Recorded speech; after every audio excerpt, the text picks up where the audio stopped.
함께 사도신경으로 우리의 신앙을 고백하며 예배 자리로 나아가겠습니다. 나는 전능하신 아버지 하나님, 천지의 창조주를 믿습니다. 나는 그의 유일하신 아들, 우리 주 예수 그리스도를 믿습니다. 그는 성령으로 잉태되어 동정녀 마리아에게서 나시고 본디오 빌라도에게 고난을 받아 십자가에 못 박혀 죽으시고 장사된 지 사흘 만에 죽은 자 가운데서 다시 살아나셨으며 하늘 오르시어 전능하신 아버지 하나님 우편에 앉아 계시다가 거기로부터 살아있는 자와 죽은 자를 심판하러 오십니다. 나는 성령을 믿으며 거룩한 공교회와 성도의 교제와 죄를 용서받는 것과 몸의 부활과 영생을 믿습니다. 아멘. 43장 함께 찬송하겠습니다. 통일 찬송가는 57장입니다. 찬송 43장, 통일 찬송 57장을 함께 찬송합니다. 즐겁게 안식할 날, 반갑고 좋은 날, 내 마음을 평케 하니 즐겁고 기쁜 날, 이날에 천하 만민 다 보좌 앞에서 참되신 삼위일체 다 찬송 부르네. 이날에 하늘에서 새 양식 내리네. 성회로 모이라고 종소리 울리네. 복음의 밝은 빛은 온 세상 비치며 또 영생물이 흘러 시원케 하시네. 이 주일 지킴으로 새 은혜 입어서 영원히 쉬는 곳에 땅 올라갑시다. 성부께 찬미하고 성자와 또 성령 참되신 삼위일체 다 찬송 부르네. 아멘. 함께 기도하겠습니다. 사랑과 은혜가 풍성하신 주님, 참으로 감사합니다. 오늘도 우리에게 귀한 날 허락하여 주시고 이 아침에 주님의 말씀 가운데로 나아가게 하시니 감사합니다. 설 명절을 맞이하여 온 가족이 함께 모여 즐거운 시간을 보내는 우리에게 주님의 한량없는 사랑과 은혜가 넘치기를 원하오니 주님, 우리의 모임 가운데 함께하여 주시옵소서. 주님, 이 아름다운 명절 가운데 우리가 서로 부정적인 이야기, 서로의 마음에 상처를 주는 이야기들을 삼가게 하시고 온전히 서로를 높이고 서로를 세워주는 아름다운 말과 마음들이 오가는 귀한 모임 되도록 인도하여 주시옵소서. 무엇보다 우리 센텀 장로교회가 주님의 온전한 사랑하심을 본받아 서로 사랑하며 아끼고 돌보는 주님의 진실한 공동체 되기 원합니다. 날마다 더욱더 남을 나보다 낫게 여기며 성령께서 하나 되게 하신 것을 힘써 지키는 우리 모두 되도록 역사하여 주시옵소서. 수고하시는 담임 목사님과 장로님들, 성도님들과 다음 세대가 한마음 한뜻 되게 하시고 온전히 주님만을 경배하며 주님만을 높이며 주님만을 노래하는 가운데에 주님이 기뻐하시는 하나님의 교회가 우리 모두 되게 하여 주시옵소서. 설 연휴가 되었음에도 불구하고 어려움과 형편 가운데 넘어져 있는 이웃과 성도들을 위해 기도합니다. 이 명절 주님께서 찾아가 주시고 그들에게 놀라운 사랑과 은혜와 구원을 베풀어 주시옵소서. 그로 말미암아 주님께로 다시 돌아와 주님을 경배케 하시고 주님을 몰랐던 자들은 주님을 경외하는 놀라운 역사가 일어나게 하옵소서. 몸이 아픈 우리 성도님들을 위해 기도합니다. 수술과 재활과 여러 질병으로 고통받고 있는 성도님들, 코로나와 또 마음의 여러 아픔으로 힘들어하고 있는 모든 심령을 찾아가 주시고 싸매어 주시고 그들을 돌보는 가족들에게도 힘과 용기 더하여 주시옵소서. 연로하신 어르신들, 이 설 명절 기간 가운데 날은 춥지만 마음은 따뜻한 귀한 시간 되게 하시고 온전히 하나님과 함께 날마다 걸어가게 하옵소서. 군으로 다른 나라와 다른 지역으로 나가 있는 우리의 가족들 또한 돌보아 주시고 어디에 있든지 주님의 보호하심을 받고 주님만 경배하고 주님을 찾게 하옵소서. 우리나라를 위해 기도합니다. 진리를 상실한 이 시대 가운데 진리 되신 주님께서 여전히 함께 하시니 오직 주님만 구하며 주님께 우리가 기도하며 나아갑니다. 주님, 우리가 알지 못하는 악한 세력의 일들이 비일비재하게 일어나는 이 땅 가운데 주님께서 역사하시어 모든 어두움을 물러가고 빛 대신 주님의 놀라운 사랑과 은총만이 이 땅 대한민국에 가득하게 하옵소서.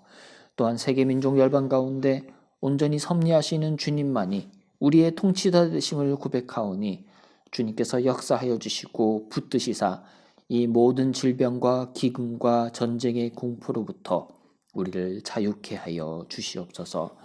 감사드리며 예수님의 이름으로 기도하옵나이다. 아멘. 오늘 우리에게 주신 하나님의 말씀은 로마서 11장입니다.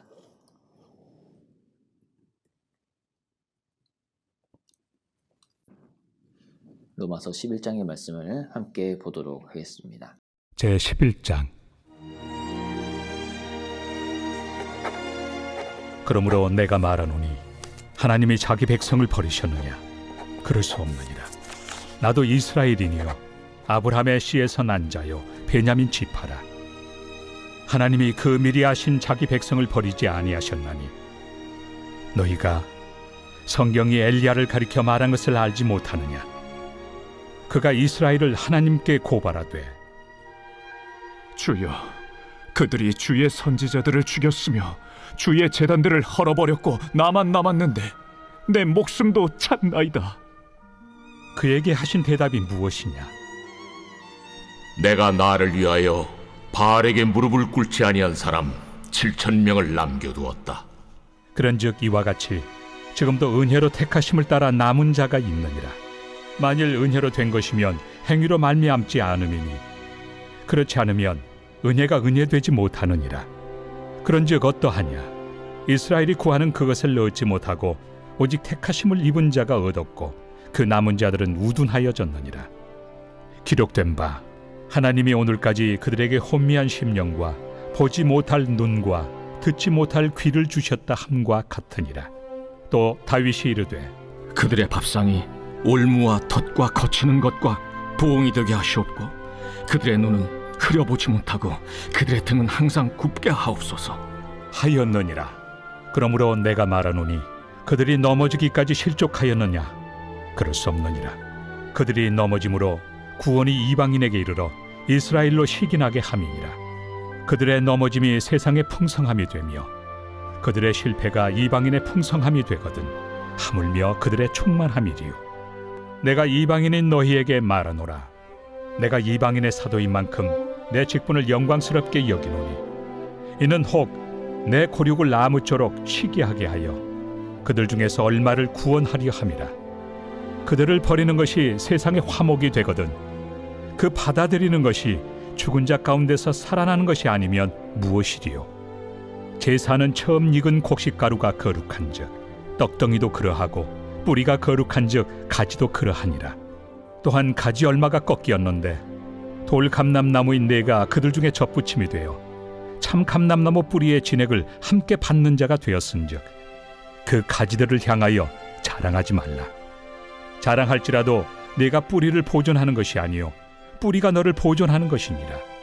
그러면 내 말이 가지들이 꺾인 것은 나로 접붙임을 받게 하려 함이라 하리니 옳도다. 그들은 믿지 아니함으로 꺾이고 너는 믿음으로 섰느니라. 높은 마음을 품지 말고 도리어 두려워하라. 하나님이 원 가지들도 아끼지 아니하셨은즉 너도 아끼지 아니하시리라. 그러므로 하나님의 인자하심과 준엄하심을 보라. 넘어지는 자들에게는 준엄하심이 있으니 너희가 만일 하나님의 인자하심에 머물러 있으면 그 인자가 너희에게 있으리라. 그렇지 않으면 너도 찍히는 바 되리라. 그들도 믿지 아니하는데 머무르지 아니하면 접붙임을 받으리니 이는 그들을 접붙이실 능력이 하나님께 있습니다. 내가 원 돌 감람나무에서 찍힘을 받고 본성을 거슬러 좋은 감람나무에 접붙임을 받았으니 원 가지인 이 사람들이야 얼마나 더 자기 감람나무에 접붙이심을 받으리야.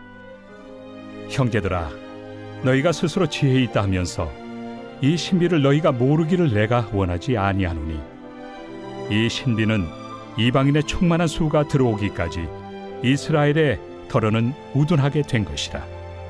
그리하여 온 이스라엘이 구원을 받으리라. 기록된 바 구원자가 시온에서 오사 야곱에게서 경건하지 않은 것을 돌이키시겠고 내가 그들의 죄를 없이 할 때 그들에게 이루어질 내 언약이 이것이라 함과 같으니라. 복음으로 하면 그들이 너희로 말미암아 원수된 자요 택하심으로 하면 조상들로 말미암아 사랑을 입은 자라. 하나님의 은사와 부르심에는 후회하심이 없느니라. 너희가 전에는 하나님께 순종하지 아니하더니 이스라엘이 순종하지 아니하므로 이제 긍휼을 입었는지라. 이와 같이 이 사람들이 순종하지 아니하니 이는 너희에게 베푸시는 긍휼로 이제 그들도 긍휼을 얻게 하려 하심이라. 하나님이 모든 사람을 순종하지 아니하는 가운데 가두어 두심은 모든 사람에게 긍휼을 베풀려 하심이로다. 깊도다. 하나님의 지혜와 지식의 풍성함이요 그의 판단은 헤아리지 못할 것이며 그의 길은 찾지 못할 것이로다. 누가 주의 마음을 알았느냐? 누가 그의 모사가 되었느냐? 누가 주께 먼저 드려서 갚으심을 받겠느냐? 이는 만물이 주에게서 나오고 주로 말미암고 주에게로 돌아갑니다. 그에게 영광이 세세에 있을지어다. 아멘. 우물에서 물을 길어 본 적이 있으신가요? 지금은 우리가 정수기로 또는 생수를 배달시켜서 쉽게 물을 마시고 이용하지만 예전에는 우물이 있어 그 동네의 모든 가정이 사용을 하던 시절이 있었습니다. 우물이라고 하는 곳은 단순히 사용할 물을 제공하는 용도를 넘어 마을 사람들이 모이는 곳이었으며 함께 소식을 주고받고 정을 나누는 곳이었죠. 각자 살아가는 삶의 방식은 다르다 하더라도 한 동네 사람으로 우물에 모여 그간 지내온 이야기, 그리고 동네가 해결해야 할 문제들을 논의하며 마을을 아름답게 만들어갈 지혜를 모으던 장소가 우물이라 할 수 있습니다.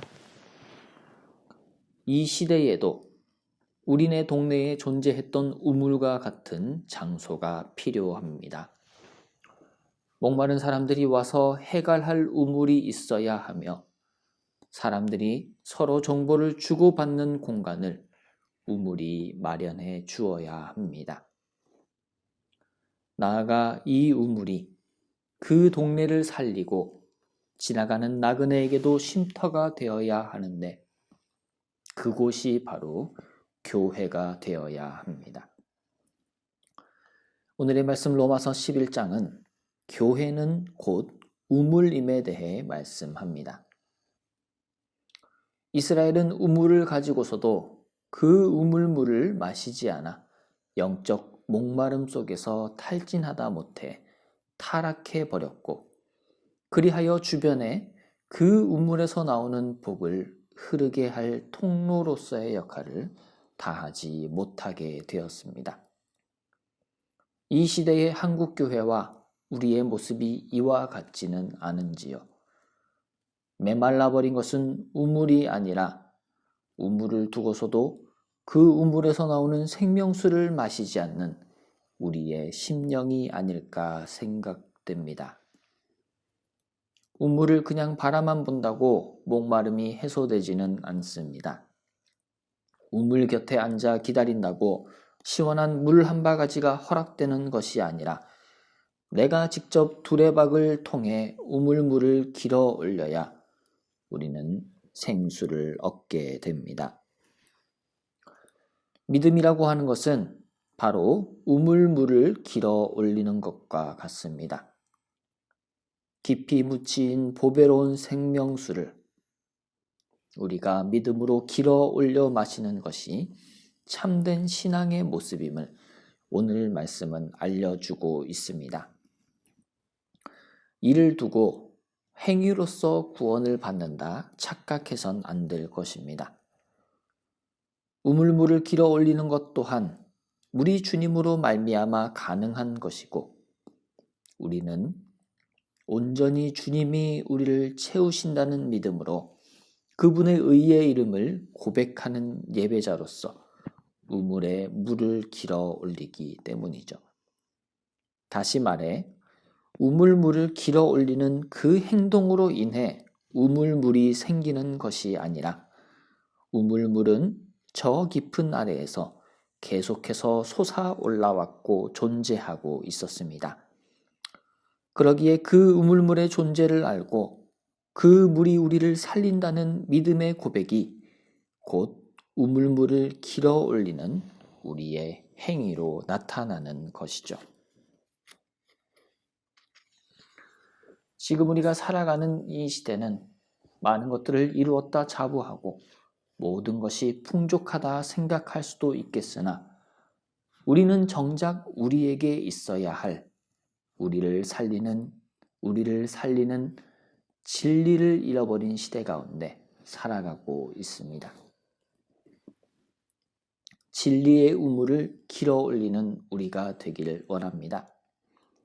진리만이 우리를 살리고, 진리만이 우리를 채우고, 진리만이 우리를 든든히 세워나가기 때문입니다. 오늘 말씀 로마서 11장 5절과 같이 주님은 지금도 당신께서 택하신 우리와 같은 남은 자를 통하여 일하는 분입니다. 그리하여 행위로 우리가 주님께 이른 것이 아니라 선물과도 같이 거저 주어진 은혜로 말미암아 우리가 하나님 백성이 되었음을 사도 바울은 1절 단락을 통해 분명히 선언합니다. 하지만 이 은혜를 은혜되지 못하게 하는 이스라엘의 어리석음을 깨우치기 위한 수단으로 하나님은 이방인을 사용하시어 그들에게도 동일하게 은혜를 베푸십니다. 12절 말씀처럼 이스라엘의 넘어짐이 세상의 풍성함이 되고 이스라엘의 실패가 이방인의 풍성함이 됩니다. 만약 이스라엘의 풍성함은 얼마나 더 큰 능력을 발휘하겠느냐 반문하는 사도 바울의 말 속에서 자기 민족을 향한 사랑과 안타까움을 볼 수 있습니다. 하느님께서는 우리의 실패, 우리의 어리석음조차도 선교의 도구로 사용하시어 주의 복이 흘러가게 하십니다. 그러나 우리가 정신 차리어 온전한 예배자로 주님의 그 은혜와 사랑을 깨달아 알고 그것을 흘려보내는 복의 통로가 된다면 더욱 놀라운 주님의 역사와 권능이 우리 안에 그리고 우리 주변에 넘쳐날 것임에 대해 깨닫게 해주십니다. 진리의 우물을 소중히 하여 그 우물물을 마셔 생명을 얻고 지나는 모든 자에게 그 생명수가 흐르게 하는 역할이 우리에게 주어졌습니다. 아무리 이방인이 주님의 복을 받는다 하더라도 이스라엘이 진정한 주님의 복의 근원임에 대해 17절 단락의 돌감람나무와 참감람나무 비유를 통해 알려주고 계십니다. 우리가 참감람나무로서 주님의 마음을 알아 교만하지 않으며 나의 의를 드러내지 않고 온전히 주님만을 드러내는 인생을 살아가길 원합니다. 24절 말씀과 같이 원가지인 우리를 주님께서는 사랑하시어 예수 그리스도의 그 생명에 붙어있게 하심을 깨닫길 원합니다.